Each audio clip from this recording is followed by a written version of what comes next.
राजा बोला रात है, रानी बोली रात है, मंत्री बोले रात है, संतरी बोले रात है, सब बोले रात है। और ये सब सुबह की बात है। नोटबंदी का फैसला ऐतिहासिक फैसला था। नोटबंदी का फैसला लेने वाला मजबूत इरादे वाला है। नोटबंदी का फैसला लेने वाला 56 इंच की छाती वाला है। ऐसे तमाम तरह की कहानियां गढ़ी गई।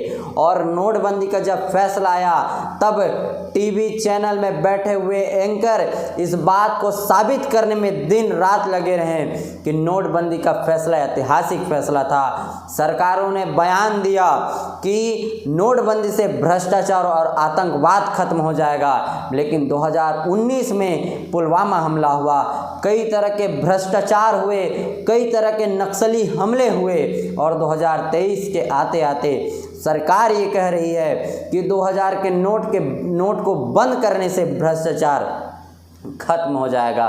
जब सरकार नोटबंदी की उस वक्त भाजपा सरकार में शामिल मंत्री, विधायक और जितने भी उनके प्रचार तंत्र है, आईटी सेल हैं, सब ने सारी ताकत इस बात को साबित करने में लगा दिया कि नोटबंदी का फैसला सही और ऐतिहासिक फैसला है। जैसे 3 कृषि कानून को लाया गया था और 3 कृषि कानून को लाकर लोगों के ऊपर थोपने का काम किया और इस बात को साबित करने का काम किया कि 3 कृषि कानून इस देश की ज़रूरत है। और इसके विरोध में 700 से 800 किसानों ने अपने जान की कुर्बानी दे दी। वैसे ही जैसे नोटबंदी के वक्त लाइन में लगे हुए 100 लोगों से भी ज़्यादा की जान कुर्बान कर दी गई। आप बताइए, जो 100 लोग जो इस लाइन में खड़े खड़े जिनकी मृत्यु हो गई, उसका जिम्मेदार कौन है? जो किसान, जो मजदूर, जो पलायन किए हुए थे, उन लोगों का घर बर्बाद हो गया, इसका जिम्मेदार कौन है? देश की जीडीपी 0 से माइनस तक चले गए, इसका जिम्मेदार कौन है?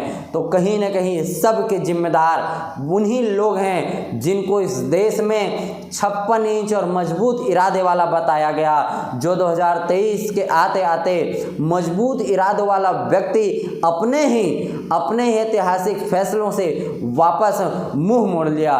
तो कहीं न कहीं ये बात साबित होती है कि जो भी इस देश को चला रहे हैं वो इस देश में हिटलरशाही और तानाशाही को इस देश पर थोप रहे हैं। इसलिए आपको सतर्क होने की ज़रूरत है कि कल कहीं सरकार कुछ ऐसा फैसला आपके सामने न ला दे और ये पार्टी के अंधभक्त इस बात को साबित करने में अपनी सारी ताकत को झोंक दे कि सरकार ने जो फैसला लिया है वो सही है और एक वक्त आपका धन, धरती, सब चीज़ आपसे छीन जाएगा।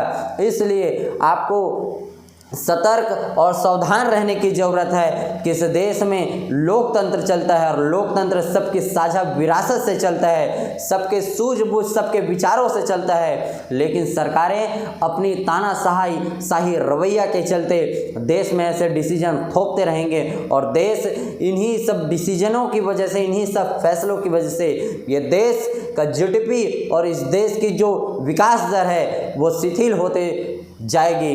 इसलिए आपको सतर्क होना है और सरकार की जो मंशा है हिटलरशाही और तानाशाही की, इस मंशा को समझकर सरकार को सबक सिखाने की ज़रूरत है, क्योंकि बुद्धिजीवी लोग ही देश को चलाते हैं। जागिए, अगर आप नहीं जागे तो ये देश आपकी आंखों के सामने बर्बाद हो जाएगा।